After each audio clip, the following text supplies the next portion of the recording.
বৃষ্টি ফুরিয়ে গেলে ছাতাটাকেও বোঝা মনে হয়। তালি শেষ হয়ে গেলে কলমটাও ময়লার ঝুড়িতে ফেলা হয়।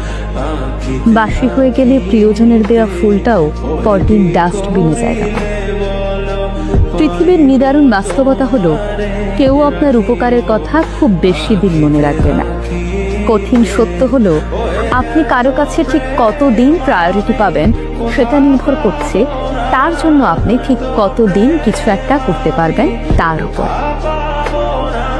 এই বাস্তবতা আপনি মানলেও সত্য, না মানলেও সত্য। যেই খবরের কাগজের দাম আজ সকালে 10 টাকা, একদিন পরে সেই একই খবরের কাগজের 1 কেজির দাম হয় 10 টাকা। একাডেমিক লাইফের শুরুতে আপনি 1000 টাকা খরচ করে যে বইগুলো কিনে আনেন, বছর শেষে সেই বইগুলোই আপনি কেজি দরে বিক্রি করে দেন। সময় ফুরিয়ে গেলে এভাবেই সব কিছুর দাম কমতে থাকে। আমরা আপাতমস্তক স্বার্থপর প্রাণী। ভিখারিকে 2 টাকা ভিক্ষা দেওয়ার আগেও মানুষ চিন্তা করে ঠিক কতটুকু পণ্য হবে।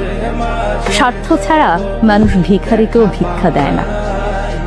এত কিছুর পরও চলুন না, একটু হেসে কথা বলি, রাগটাকে দমন করি, অহংকারটাকে কবর দিই। ভালো থাকতে চাইলে প্রত্যাশা কমিয়ে ফেলো। আপনি যদি কারো জন্য কিছু একটা করে থাকেন, তাহলে সেটা চিরতরে ভুলে যান, নয়তো এই জিনিসটা আপনাকে অহংকারী করে তুলবে। আবার কেউ যদি আপনার জন্য ছোট্ট কিছু করে থাকে, তবে তা সারা জীবন মনে রাখুন। এই জিনিসটি আপনাকে বিনয়ী এবং কৃতজ্ঞতা বোধ সম্পন্ন মানুষ হিসেবে বাঁচিয়ে রাখবে।